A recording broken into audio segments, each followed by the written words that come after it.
cuál es la aproximación del Banco Central a estos temas. Nosotros, cierto, tenemos un mandato de velar por la estabilidad de la moneda y el normal funcionamiento de los pagos internos y externos.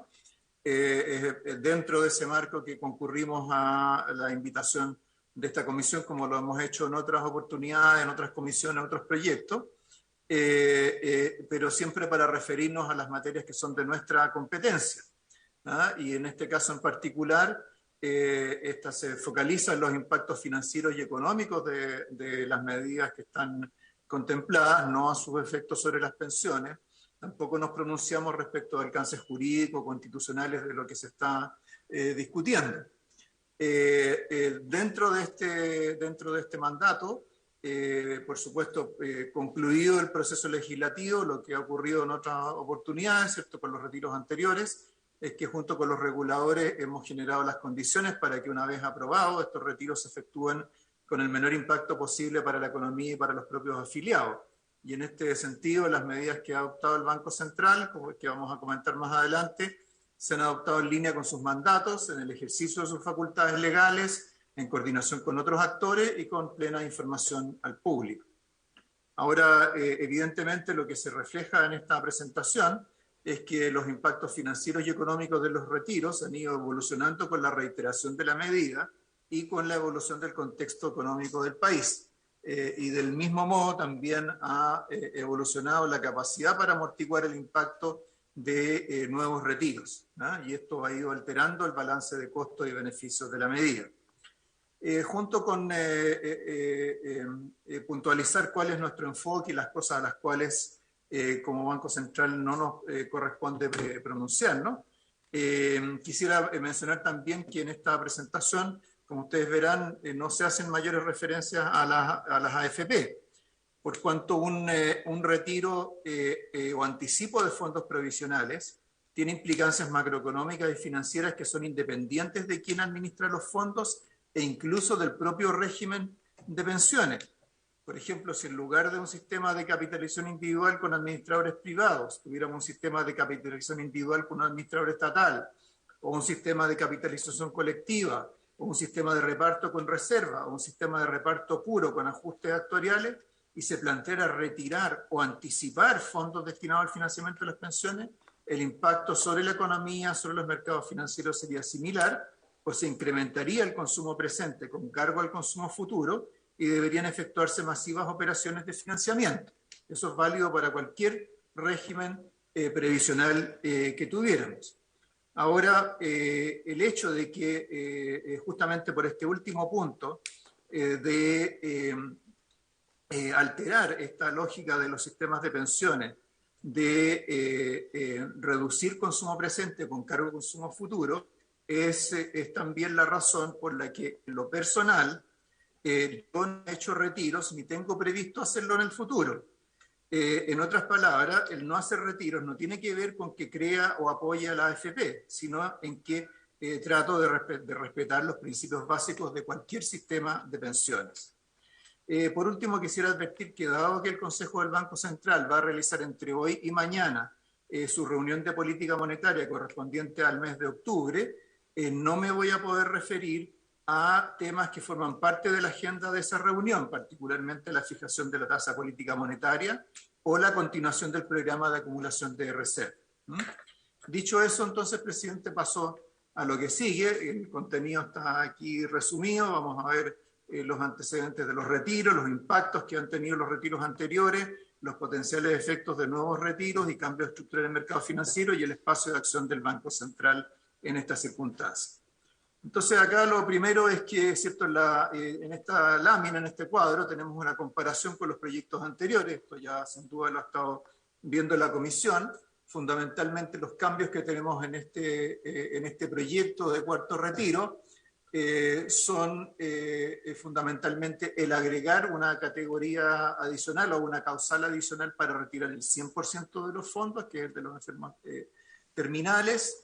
El tratamiento tributario es el mismo, se extiende el plazo para solicitar el retiro a 2 años y en términos de compensaciones se plantea la opción de aumentar la cotización en un punto porcentual por cada año en que se postergue y optar al derecho a un aporte fiscal por cada año en que se postergue la pensión.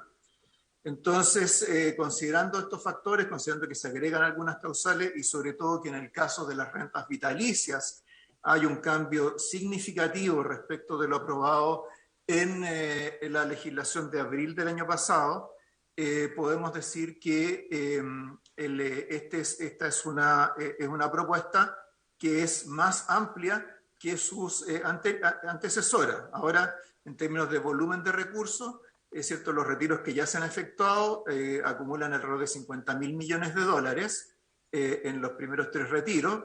El 91% de los afiliados con saldo disponible realizó el primer desembolso, eso ha ido reduciéndose y llegó a un 67% en el caso del tercer retiro. Luego de estos 3 retiros quedaron cerca de 4 millones de personas sin saldo. Sin embargo, algunas de ellas, una proporción importante de ellas han comenzado a cotizar nuevamente, pero de todas maneras hay 2 millones de personas que continúan sin saldo en sus cuentas y por supuesto las que han comenzado a cotizar nuevamente han podido acumular relativamente poco. En el caso de las rentas vitalicias se han realizado 260.000 pagos por más de 1.000 millones de dólares, lo que en promedio por afiliado significa 3,5 millones de pesos. La Dirección de Presupuesto ha estimado que el beneficio o costo tributario acumulado por los 3 primeros retiros sería del orden de los 4.700 millones de dólares y si se agregara un cuarto subiría alrededor de 6.100 millones de dólares. En cuanto al entorno sanitario, económico y social, ¿cierto? Dado que esta es una medida que se vincula a la coyuntura que ha experimentado el país, vemos que ha habido cambios muy significativos en la situación sanitaria. Por ejemplo, en el caso del tercer retiro teníamos 59.000 casos activos, actualmente tenemos alrededor de 6.000, o sea, la décima parte. La población en cuarentena ha pasado de 85% a 0%, comparando el tercer retiro con la situación actual.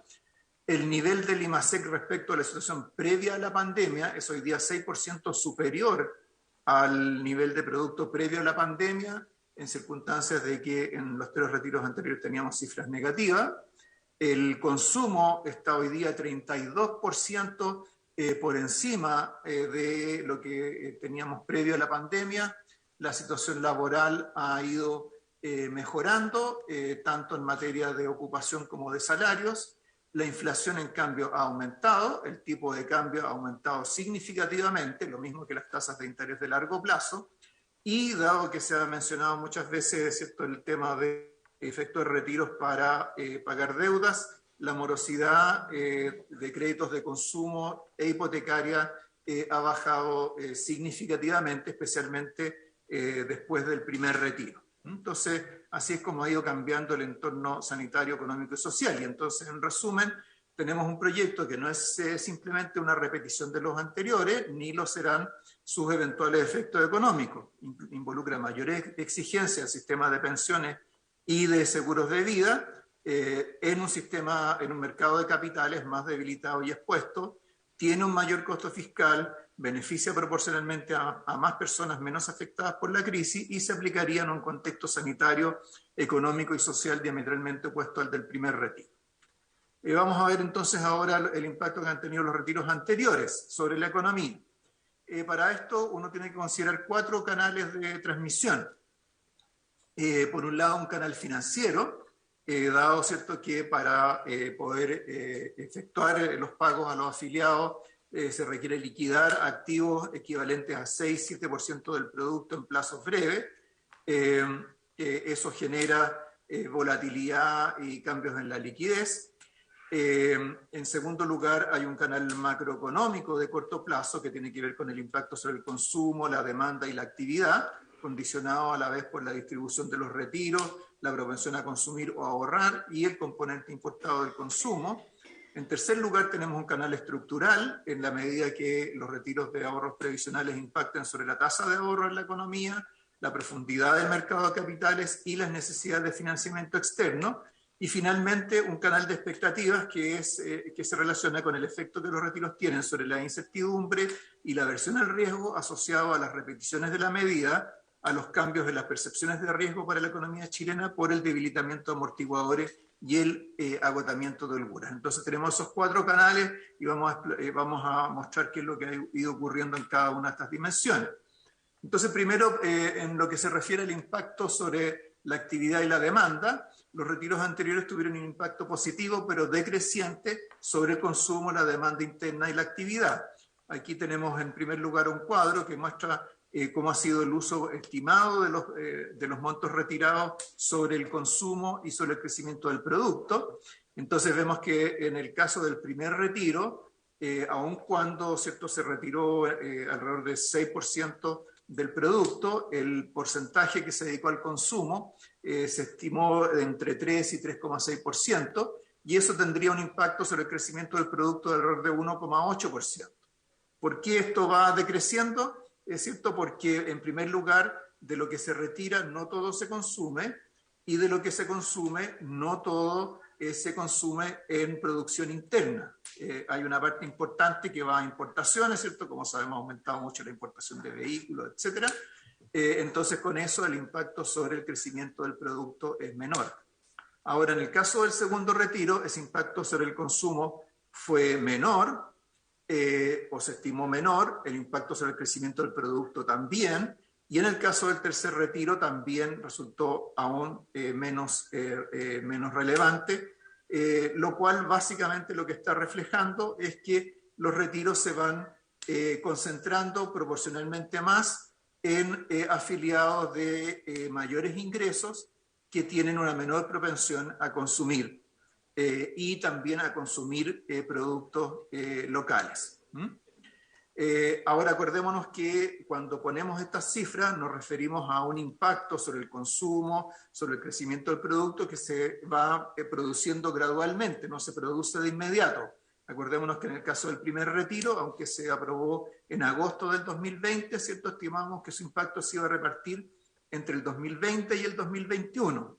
En el 2021 se agrega, ¿cierto?, una parte importante del efecto del segundo retiro y del tercer retiro en una proporción menor, dado que también, ¿cierto?, se va distribuyendo en el tiempo, ¿no? Eso ayuda a entender el cuadro que está abajo. El cuadro que está abajo fue parte del informe de política monetaria, en que estimamos el efecto sobre la actividad económica de las medidas que se adoptaron durante la crisis del COVID-19. Entonces aquí lo que hacemos es comparar la caída efectiva que tuvo la actividad o el comportamiento efectivo que tuvo la actividad con lo que habría pasado si es que no se hubiera aplicado ninguna medida de política económica, ni de política monetaria, ni de estímulo al crédito, ni fiscal, ni de retiros de fondos de pensión. Entonces ahí vemos, por ejemplo, esto lo calculamos para el 2020 y el primer semestre del 2021.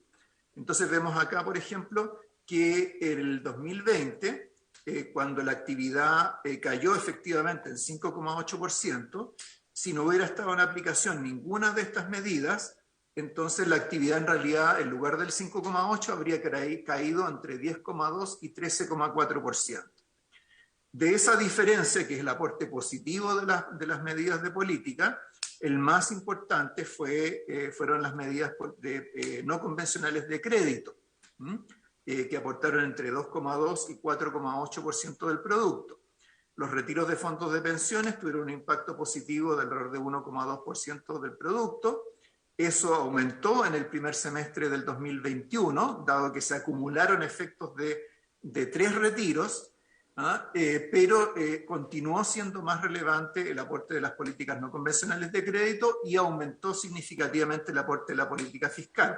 Probablemente si pudiéramos agregar el segundo semestre del 2021, encontraríamos un impacto aún mayor, considerablemente mayor de la política fiscal, dado que toda la extensión del IFE y otro tipo de subsidios públicos aumentaron significativamente en el segundo semestre del año, ¿no? Entonces esto nos da la idea, ¿cierto?, de que los retiros de pensiones contribuyeron positivamente a la actividad, pero ese impacto fue menor que el de las políticas más convencionales y fue decreciente con cada uno de los nuevos retiros.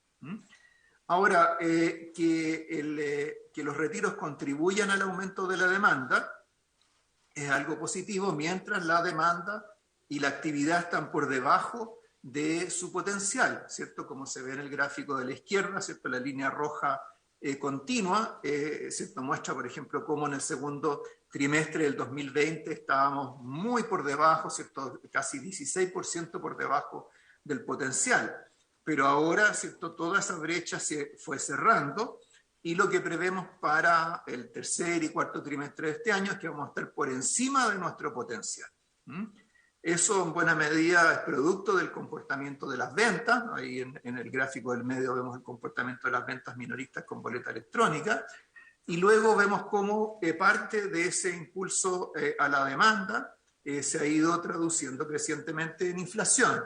Entonces, en el gráfico de la derecha vemos qué es lo que ha pasado con el IPC general, ¿cierto? Sabemos cuál fue el último dato, 1,2%, ¿cierto? Con una inflación en 12 meses de 5,4%.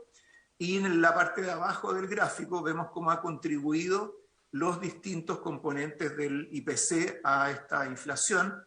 Vemos que en el caso de los bienes, esa contribución a los bienes no volátiles ha sido especialmente importante. También hemos tenido un aumento de componentes volátiles de los precios, que está aquí en esta parte alta del gráfico, ¿no? Pero, ¿cierto? El hecho de que van aumentando las presiones inflacionarias en la medida que se va cerrando la brecha de actividad se va haciendo evidente, y por lo tanto cada impulso adicional al consumo y a la demanda se va trasladando más a precios que a actividad. Y con esto entonces tenemos la proyección de inflación que está en esta lámina, donde se compara la proyección de inflación que presentamos en el IPOM de septiembre recién pasado con la que teníamos en el IPOM de junio. Vemos, ¿cierto?, cómo para finales de este año se está proyectando una inflación se estaba proyectando una inflación del 5,7%, a diferencia del 4,4% que teníamos en el IPOM de junio. Y en el gráfico de la derecha vemos cómo influyen distintos factores en esta diferencia entre 4,4 y 5,7. Y entonces vemos ahí que el mayor consumo que ya se ha producido por el hecho también de observar una mayor propensión a consumir, más el mayor consumo por mayores transferencias fiscales, explica alrededor de 2/3 de esta diferencia, y casi todo el resto está explicado por el traspaso cambiario. O sea, en este periodo, ¿cierto?, en los últimos meses hemos tenido una depreciación del peso, y esa depreciación del peso se traslada luego a precios de productos importados. Entonces, hasta ahí la parte macroeconómica. La parte financiera. A esto es importante considerar que el mercado financiero es un conjunto interconectado de instituciones y mercados por distintos tipos de activos. Eso tratamos de graficarlo en la gráfica de la izquierda. Vemos, ¿cierto?, cómo los fondos de pensiones se relacionan con los bancos, ¿cierto?, por ejemplo, al comprar bonos bancarios, cómo los bancos a su vez, ¿cierto?, se relacionan con el público en general, con los fondos mutuos, con las cooperativas de ahorro y crédito. En el gráfico, o sea, en el cuadro del medio, vemos la duración o los plazos de las inversiones en activos de los bancos, ¿eh? Entonces vemos, ¿cierto?, cómo hay algunos activos que tienen duraciones más largas, como los bonos bancarios. Estas son las inversiones de los fondos de pensiones en activos de los bancos. Tiene una duración de 5,6 años, 9 años para los bonos hipotecarios, 15 años para los bonos subordinados. Y en el gráfico, en el cuadro de la derecha, vemos las fuentes de financiamiento de empresas y hogares. Entonces aquí hay un dato bien importante, porque muchas veces esto se trata de vincular los fondos de pensiones con las grandes compañías. Pero aquí lo que vemos es que en el caso de las mega empresas en Chile, donde el financiamiento alcanza 82% del producto, vemos que en realidad más de la mitad del financiamiento de las mega empresas proviene de financiamiento externo, fundamentalmente de la colocación de bonos en mercados internacionales. La banca proporciona más o menos un 24% del financiamiento de esas mega empresas, y El resto, el mercado de capitales o a través de los instrumentos, es decir, los bonos corporativos, 21%. Entonces, en realidad, el grueso del financiamiento de las empresas más grandes del país es financiamiento externo. La banca, en cambio, es importante para los hogares, para las microempresas y para las pymes y también a una parte de las empresas grandes. Y el mercado de instrumentos, el mercado de capitales, para lo otro, para el sector que es particularmente relevante, es para el gobierno central, porque el gobierno central financia un 71% o cubre un 71% de sus necesidades de financiamiento con instrumentos que transan en el mercado local, fundamentalmente, que son comprados fundamentalmente los fondos de pensiones y las compañías de seguro y los fondos mutuos. Entonces, todo esto busca mostrar o ilustrar las interconexiones que hay en el mercado financiero y cómo finalmente se financia distintos sectores. Ahora, esto revela, ¿cierto?, que dentro del mercado de capitales los fondos de pensiones son actores muy relevantes, y esto lo podemos contrastar con el impacto de una liquidación acelerada de posiciones. O sea, los fondos de pensiones son muy importantes en relación al tamaño de los mercados de activos financieros, particularmente de bonos. Entonces, por ejemplo, vemos acá que es cierto que en relación, si uno comparara el total de bonos estatales que está en los activos de los fondos de pensiones y lo comparamos con el monto promedio diario de transacciones, se requerirían más de 4 años para liquidar todos esos bonos estatales. Se requeriría alrededor de 1 año para liquidar todos los bonos bancarios y cerca de 4 meses para las divisas. Todo esto tenemos que compararlo, ¿cierto?, con estos plazos de 15 días que se han estado dando para pagar los retiros. En el mercado de renta fija, los fondos de pensiones tienen una participación del 65% del mercado de bonos del fisco y más del 30% del mercado de bonos corporativos y bancarios locales. Las proporciones son algo menores en las acciones, porque no todas las acciones son elegibles para la inversión de los fondos de pensiones, y los fondos de pensiones son muy importantes en el mercado de coberturas cambiarias. Esto porque, como se ve en el gráfico de la derecha abajo, los fondos de pensiones tienen por regulación, están obligados a tener cobertura por sus inversiones en activos de renta fija en el exterior. Entonces, en la medida que los fondos de pensiones tienen que cubrir el riesgo cambiario por sus activos, eso permite generar una contraparte para quienes quieren o necesitan cubrir riesgo cambiario por el lado de sus pasivos, que corresponde fundamentalmente a empresas. Entonces, la razón por la cual en Chile las variaciones del tipo de cambio no impactan muy fuertemente los balances de las empresas como si lo hicieron, por ejemplo, en los 80, es porque tenemos estas coberturas cambiarias junto con las limitaciones de descalce regulatorio que actualmente existen. Entonces, con esto podemos constatar por qué los retiros masivos de fondos han tenido impactos significativos en el mercado de capitales local. Por un lado, las tasas de interés han estado aumentando en todos los plazos y todos los tipos de crédito.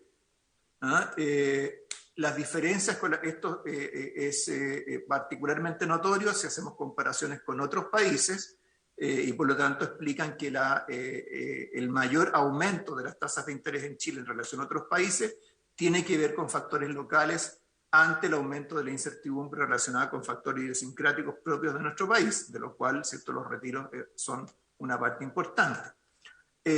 Y la disminución del tamaño de los fondos de pensión en relación a la economía provoca un cambio estructural en el mercado de capitales al disminuir el ahorro a largo plazo. Por otro lado, el peso chileno ha ido perdiendo valor frente a otras monedas, pese al ingreso masivo de divisas desde el exterior, tanto ingresadas por los propios fondos de pensiones como por el gobierno central. Y adicionalmente la liquidez del mercado se reduce y finalmente aumenta la volatilidad y la preferencia por moneda extranjera, porque con liquidaciones masivas, mayor incertidumbre, menor poder de mitigación, ¿cierto?, se asocia un incremento de la volatilidad de tasas de interés y tipo de cambio, Eso hace que hogares y empresas no financieras aumenten su preferencia por activos de moneda extranjera, aumente el flujo de inversión de cartera y depósito del exterior y aumente el número de cuentas corrientes en dólares. Todo esto lo vamos a ver en números a continuación. Acá en este gráfico vemos, cómo vemos cuáles han sido los movimientos, en primer lugar, de la tasa de interés a 10 años en pesos, y vemos cuánto de eso se explica por la tasa neutral al riesgo, fundamentalmente las perspectivas de evolución de la tasa de política monetaria, y cuánto corresponde a premios por plazo, que corresponde a la mayor percepción de riesgo en la economía. Entonces vemos que desde el inicio del COVID-19 hasta que se pusieron en marcha las medidas de FCIC y FOGAPE, tuvimos en Chile una depreciación de nuestra moneda, donde el premio por plazo fue importante, teníamos mucha incertidumbre sobre lo que iba a pasar, pero eso con las medidas que comenzaron a aplicarse desde ese momento, por lo cual nos ubicamos en esta parte del medio, eso se revirtió. Entonces tuvimos premio por plazo aportando negativamente a las tasas de interés. Pero esto siempre lo comparamos con Estados Unidos. Pero lo que ha pasado después del tercer retiro es que las tasas de interés han aumentado en más de 300 puntos base, más de 3% porcentual, de lo cual una fracción relativamente menor, más o menos la cuarta parte, se explica por las perspectivas de evolución de la tasa de política monetaria, en la medida que la economía se ha recuperado y se prevé algo más de inflación, entonces ¿cierto? Se prevé una tasa anticipa, una tasa de política monetaria más alta, pero todo el resto, las tres cuartas partes restantes, correspondientes a más de 200 puntos base, corresponden a mayores percepciones de riesgo. Acá tenemos el mismo tipo de análisis hecho para el tipo de cambio con sus determinantes fundamentales, que son el cobre, la evolución del dólar en los mercados internacionales, los diferenciales de tasa, el riesgo soberano, etc. Vemos también en este caso que en el comienzo de la crisis, ¿cierto? Tuvimos una depreciación del peso, explicado fundamentalmente en buena medida por el fortalecimiento del dólar en los mercados externos. Eso después se revirtió, explicado por el debilitamiento del dólar más la mejora del precio del cobre, pero posteriormente al tercer retiro hemos tenido una nueva depreciación del peso, 4,2% desde el 29 de enero, de lo cual el grueso se explica por esta área gris, que es el residuo. Ese residuo corresponde, ¿cierto?, a todo lo que no es cobre, ni dólar en los mercados internacionales, ni diferencial de tasa, que tiene que ver fundamentalmente con las percepciones de riesgo para la economía chilena. Esto ha influido sobre el costo de financiamiento fiscal.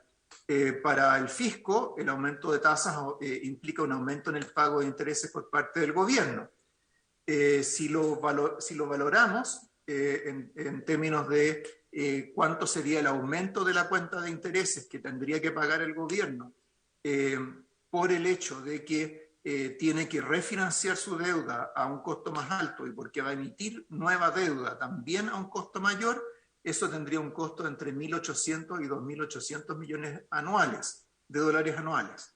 Esto, por supuesto, como recordarán, ¿cierto?, se puede comparar con estas cifras de 1.200, 1.300 millones de dólares para las medidas tributarias que se han propuesto para financiar la ampliación del pilar solidario de pensiones. Y si queremos escoger algo en el presupuesto, es muy similar a todo el presupuesto anual para el 2022 dedicado a la gratuidad de las universidades, institutos profesionales, centros de formación técnica y becas. Seguramente han visto hoy día, me parece que hay un diario, creo que me parece que era el diario del Mercurio, que mostraba también cómo han aumentado las tasas de los bonos soberanos en los países de la OECD, y Chile era el país que había tenido el aumento mayor de tasas de sus bonos soberanos. El aumento de tasas tiene influencia luego sobre el crédito y el costo de los créditos hipotecarios. Entonces, vemos cómo, ¿cierto?, el aumento de la incertidumbre, medida por estos indicadores que están aquí en estas áreas amarilla y azul, va acompañado de un aumento de las tasas para bonos en pesos y en UF. Aquí vemos cómo eso se ha ido separando de la evolución de las tasas de los bonos de Estados Unidos. Vemos que se habían movido más o menos parecido hasta abril de este año, y desde entonces se ha abierto una brecha muy significativa. Por supuesto, aquí la escala es distinta para las dos tasas, y las tasas de crédito hipotecario han tenido un incremento muy significativo que las ha llevado a ubicarse en niveles similares a los de septiembre del 2018. ¿Ah? Y esta comparación es interesante porque si tomamos las tasas largas hoy día en Chile, de 6,5%, las tasas de bonos a 10 años, y nos vamos históricamente a cuando tuvimos tasas similares, nos vamos a encontrar con que eso ocurrió en periodos en los cuales la tasa de política monetaria estaba alrededor de 300 o más puntos por encima de la actual. O sea, el mayor riesgo de la economía chilena ha llevado, ¿cierto?, un aumento de tasas de largo plazo que se habría logrado en condiciones normales con un aumento muy significativo de la tasa de política monetaria. Por otro lado, la rentabilidad de los fondos de pensiones también se ha visto afectado por la evolución de las tasas. Esto ha generado una rentabilidad negativa de los fondos con mayor exposición a renta fija, porque el mercado de renta fija es el que ha estado más afectado por toda esta coyuntura, y eso ha llevado a un cambio significativo de afiliados desde el fondo E a otros fondos, que es lo que se ve en el gráfico de la derecha. Y acá, ¿cierto? Finalmente tenemos lo que ha ocurrido con los movimientos de capitales y la preferencia por cuentas en moneda extranjera. Entonces vemos acá, ¿cierto?, en el gráfico de la derecha, que las salidas de capitales han aumentado significativamente desde el comienzo de la crisis del COVID, pero especialmente desde comienzos de este año. Ese aumento se concentra especialmente en empresas y hogares, y por otro lado hay un número significativo de personas naturales que han abierto cuentas en moneda extranjera. Entonces tenemos salidas importantes de capitales y personas que prefieren cuentas en moneda extranjera. Todo eso es lo que presiona al dólar al alza. Si uno quiere explicarse por qué, ¿cierto?, el dólar aumenta a pesar de que han estado entrando ciertos fondos en moneda extranjera del gobierno, de las propias AFP, es porque al mismo tiempo han estado saliendo capitales de hogares y de empresas y se han estado abriendo muchas cuentas en moneda extranjera. Todo esto fue anticipado por el Banco Central en sus comentarios al proceso legislativo de los proyectos anteriores, y estos comentarios han ido reflejando la evolución de los proyectos, del entorno económico y el impacto potencial. Como todas esas presentaciones las hicimos en esta comisión, creo que no es necesario ir al detalle. Hemos comentado sobre la excepcionalidad de la medida, sobre el impacto en los mercados financieros, sobre la demanda interna, sobre las implicancias distributivas y sobre el espacio de acción del Banco Central. Todo eso lo hemos ido viendo reflejado en la evolución efectiva de estos indicadores. Y eso hace que el deterioro de las condiciones financieras en Chile, desde el tercer retiro de ahorros previsionales, destaca respecto de lo que se ha observado en un amplio espectro de economías. Aquí tenemos para las paridades, ¿cierto? Tenemos una serie de países de América Latina, economías emergentes, países desarrollados. Vemos que de todos estos países, aquí falta la primera línea que es Chile, Chile tiene la mayor depreciación de su moneda en este conjunto de países. Chile tiene también el mayor aumento de la tasa a 10 años, 287 puntos base. Nos sigue Brasil con 148, o sea, démonos cuenta de la magnitud de esta diferencia. Y en los mercados bursátiles tenemos la mayor caída de la bolsa también en este conjunto de países. Ahora, esto, ¿cierto? Uno siempre dice, bueno, estos indicadores, ¿qué es lo que significan, ¿cierto?, para las personas? Bueno, las personas se ven afectadas por los aumentos de las tasas de interés de largo plazo, se ven, o sea, fundamentalmente las personas se ven afectadas por esto a través de la administración de sus activos y de sus pasivos. Y aquí vamos a ver algunos ejemplos. Acá vamos a ver el impacto de un aumento de 2% de las tasas de interés de largo plazo y de un aumento de la inflación de 2% por sobre la meta del Banco Central sobre el costo de un crédito hipotecario de 2.000 UF. Entonces vemos que, ¿cierto?, un crédito de 2.000 UF a 20 años, en el escenario que teníamos a comienzos de año, habría generado un dividendo del orden de 380.000 pesos.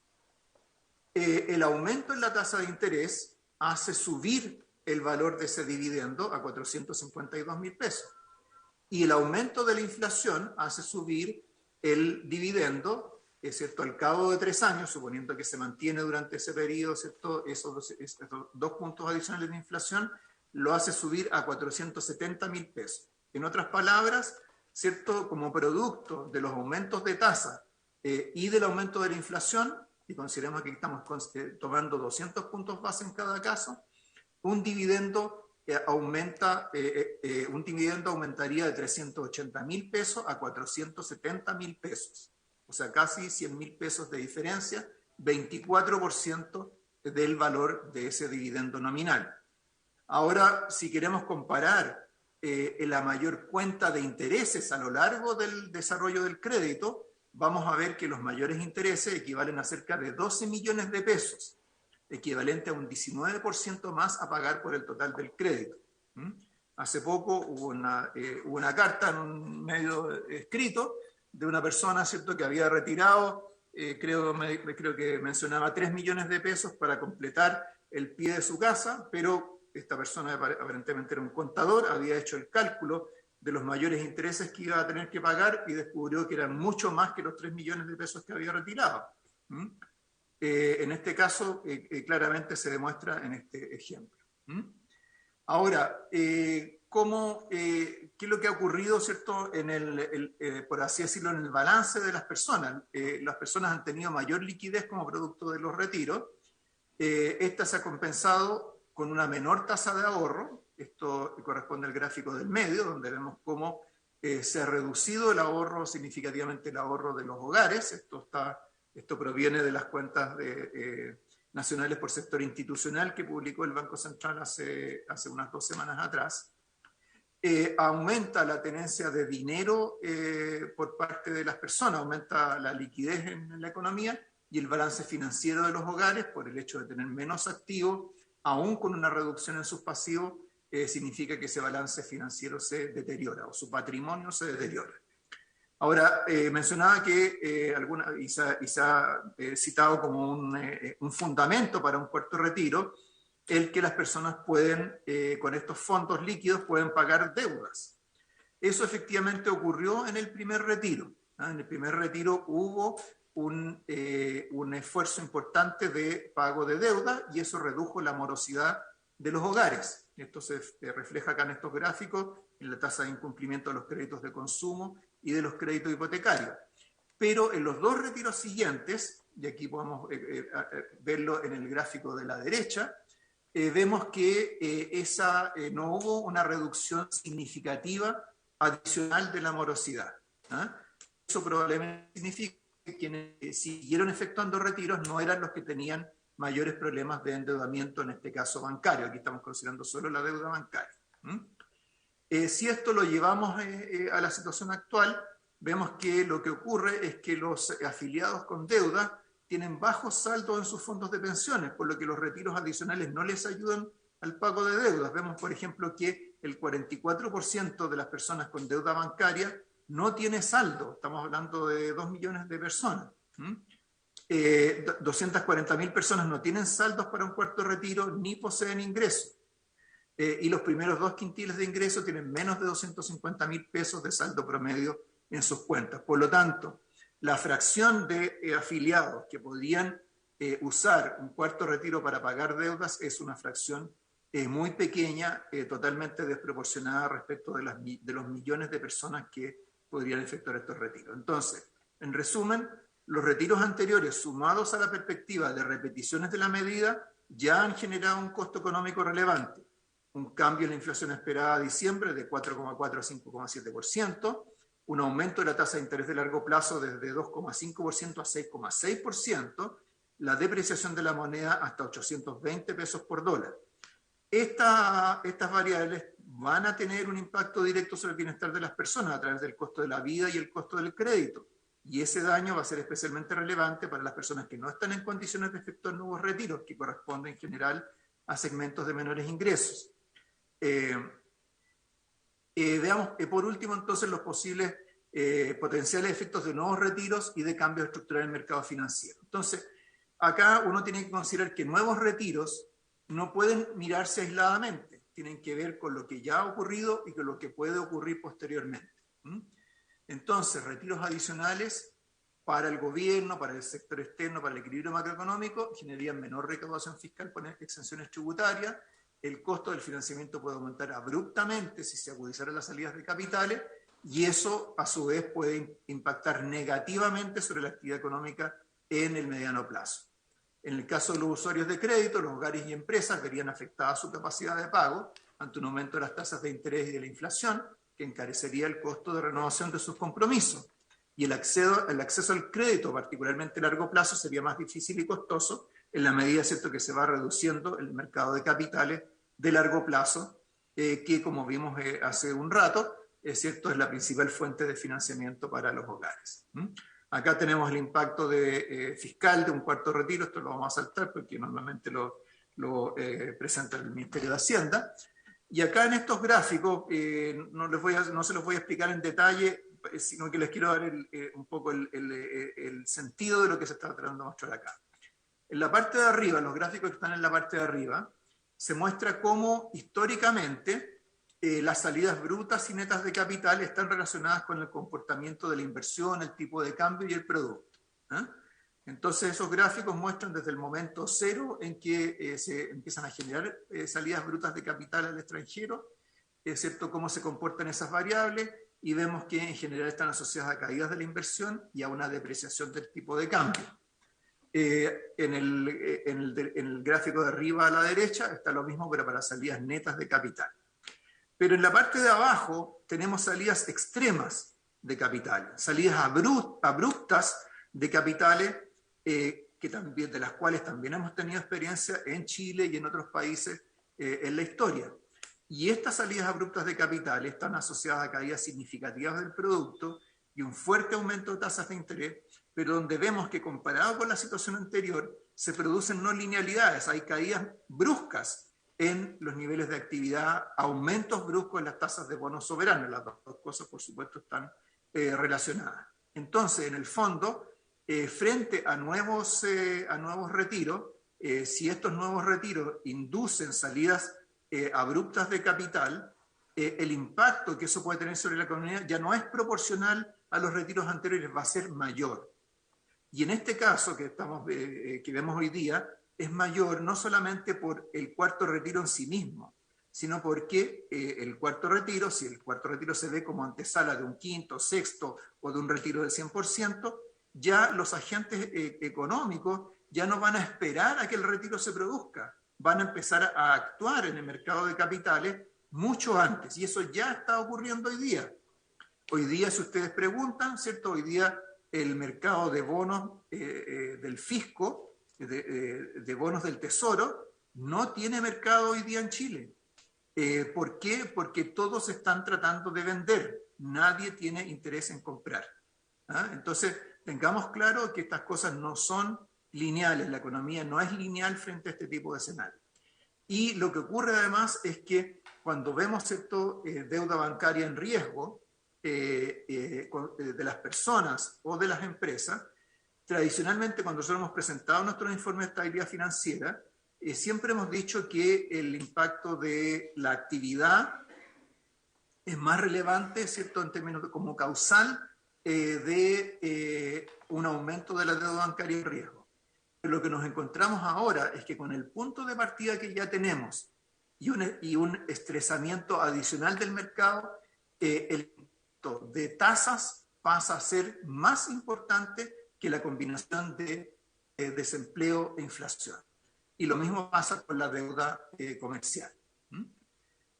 Entonces, con eso, ¿qué es lo que puede hacer el Banco Central? Bueno, hemos tenido, ¿cierto?, en los últimos días toda una discusión al respecto, una serie de preguntas, todas las hemos respondido, tuve una presentación en la Comisión de Economía de la Cámara, así que no voy a entrar en mucho detalle, solo es cierto decir que el Banco Central interviene en la implementación de los retiros de fondos de pensiones en virtud de su mandato de velar por la estabilidad de la moneda y especialmente el normal funcionamiento de los pagos internos y externos, o sea, la estabilidad financiera.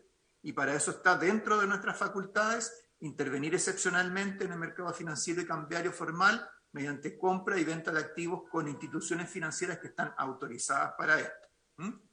Si no hiciéramos nada, ¿qué es lo que ocurriría? Si no cumpliéramos con ese mandato, si no usáramos esos mecanismos, ¿qué es lo que ocurriría?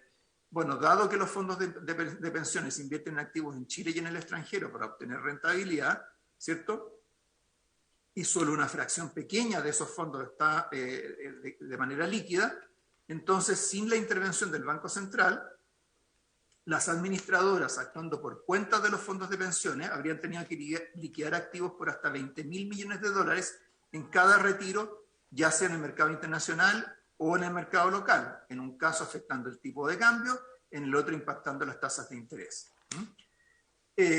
Cualquiera de estas alternativas habría tenido un efecto negativo aún mayor que el observado en ausencia de la intervención del Banco Central, en el valor de los propios fondos de pensiones, los fondos mutuos, las tasas de crédito hipotecario, los retornos de las exportaciones y la economía en general, afectando su capacidad de recuperación de la crisis generada por el COVID-19.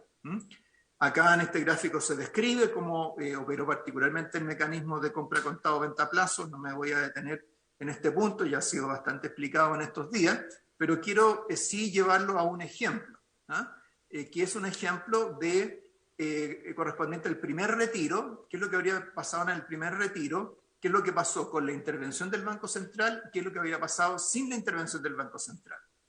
Entonces estamos tomando aquí el caso de un afiliado con un saldo de 30 millones de pesos en la cuenta C que pide el retiro del 10%. Y nos ponemos dos escenarios. Uno, que es el de fondos que se revalorizan en el contexto del primer retiro y de las medidas del Banco Central. O sea, en el caso del primer retiro, ¿cierto? Una vez que el Banco Central anunció e implementó sus medidas, las tasas no subieron, sino que bajaron. En el segundo escenario es el de un escenario de ventas apresuradas dentro del plazo que se daba para pagarle a los afiliados, y con una caída del 10% en el valor de los fondos, que como vimos recién por todos los datos de evolución de tasa, es un supuesto que podríamos catalogar de bastante realista. Entonces, en el caso de revalorización, el afiliado tenía un saldo inicial de 30 millones de pesos, retiró 3 millones de pesos, pero quedó con un saldo final de 27,7 millones. ¿Por qué ese saldo es mayor que la diferencia entre 30 y 3, 27? Es porque se produjo una revalorización de los fondos. En el segundo caso de una venta apresurada, donde en lugar de bajar las tasas, estas subieran, o en lugar de subir los precios de los bonos, estos bajaran, tendríamos que el mismo saldo inicial no le habría permitido retirar 3 millones, sino que 2,7 millones. Acordémonos que el retiro se fija en cuotas de fondo. Si varía el valor de la cuota desde el momento en que se solicita el retiro hasta que éste se efectúa, ¿cierto? El afiliado va a recibir menos, entonces recibiría menos y además terminaría con un saldo final de 24,3 millones de pesos. O sea, habría caído además todo el saldo restante en la cuenta de capitalización individual. Entonces, la intervención del Banco Central en el primer retiro no solo impidió el deterioro de la cuota del fondo, sino que esta aumentó, con lo cual el afiliado recuperó por la vía de revalorización parte de lo que había retirado. Si la venta apresurada hubiera generado una caída de 10% en el valor de la cuota, los beneficios de la intervención del Banco Central habrían sido de 3,7 millones de pesos para los afiliados con saldos de 30 millones. Entonces esto nos ayuda a explicar cómo, ¿cierto? El mecanismo generado por el Banco Central contribuye a contener los riesgos, los costos para los afiliados. A las AFP no los beneficia ni los perjudica. Estamos hablando aquí siempre, ¿cierto?, de lo que se hace con los fondos de los afiliados. Ahora, ¿por qué este tipo de operación se vuelve más difícil en el caso de un cuarto retiro? Porque cada retiro aumenta las posibilidades de retiros adicionales y por esa razón la posibilidad de un retiro total de los fondos. Si un cuarto retiro es visto como la antesala de retiros adicionales, es muy probable que sus efectos se aproximen al escenario de retiro 100%. Un retiro adicional de fondos hoy día se da en un contexto macroeconómico distinto, por lo que el ajuste de los mercados sería más amplio y pondría al escenario financiero y acercaría al sistema financiero a un desequilibrio de magnitud inédita. Además, esto generaría un desajuste inmediato sobre los mercados financieros de graves consecuencias. Eso referido a los riesgos, a las exposiciones. Un retiro mayor de fondos de pensiones tiene dimensiones difíciles de procesar para el mercado local. Provocaría no linealidades, que lo comentamos recién, expondría la economía a situaciones de disrupción masiva y generaría perjuicios de largo plazo. Los fondos de pensiones son participantes activos del mercado de capitales de largo plazo en moneda nacional, como lo acabamos de ver. Y este mercado actualmente provee financiamiento para el fisco, para el crédito hipotecario y para inversión en infraestructura, mientras que las compañías de seguro poseen gran parte del mercado de instrumentos menos líquidos de largo plazo. Y por último, ¿cierto?, la efectividad de las acciones del Banco Central hay que considerar que están focalizadas en intervenciones puntuales, transitorias, ¿cierto?, cuando se produce una interrupción transitoria en el normal funcionamiento de los pagos internos y externos. Pero si no hay otros compradores para los activos que se están liquidando, ese carácter transitorio ya no se va a dar.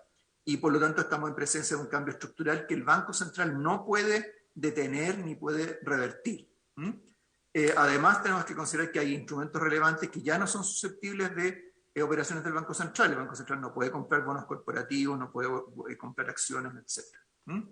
Y esto se refleja en este cuadro que es con el que quiero cerrar la parte de los datos, que es mostrar qué es lo que ha pasado con la tasa a 10 años en pesos en cada uno de los retiros, lo que está ocurriendo ahora. Entonces vemos, es cierto, en el caso del primer retiro, vemos el nivel de la tasa un mes antes de la aprobación en general en la Comisión de Constitución de la Cámara del retiro. Ese corresponde a la barra naranjo claro. La barra naranja más fuerte corresponde a la aprobación, el momento de la aprobación general en la Comisión de Constitución de la Cámara. La barra azul, la aprobación final en el Congreso. La barra verde es el anuncio de medidas después de un día y la barra verde oscura el anuncio de medidas después de una semana. Y finalmente, ¿cierto?, que es lo que ocurre 2 meses después. Vemos que en el caso del primer retiro, ¿cierto?, si bien hubo pequeñas variaciones en la tasa, especialmente cuando se aprobó, se terminó la aprobación de la ley o la reforma constitucional, eso se revirtió en el periodo posterior. En el caso del segundo retiro, el aumento de la tasa al momento de aprobarse la ley fue mayor. Eso después se moderó como producto de la intervención del Banco Central, pero ya no volvió al punto anterior. En el tercer retiro, ese aumento de la tasa desde antes de iniciarse la discusión del retiro hasta que finalmente se aprobó fue mucho mayor, fue un punto porcentual completo. Y cuando se aplicaron las medidas, eso bajó solamente en 3 décimas. Y ahora lo que tenemos es que en comparación con la tasa que teníamos un mes antes de la aprobación en general en la Cámara, comparada con la que tenemos ahora, tenemos un aumento de más de 2 puntos porcentuales, ¿ya? Entonces esto nos muestra cuán distintos van siendo los retiros y por lo tanto cuán improbable es que el Banco Central pueda revertir todo este aumento de la tasa como, por la vía de sus intervenciones. Entonces con esto, ¿cierto?, vemos que los retiros de ahorros provisionales no son meras repeticiones de una misma medida, sus efectos pueden ser no lineales, acumulativos, crecientemente irreversibles.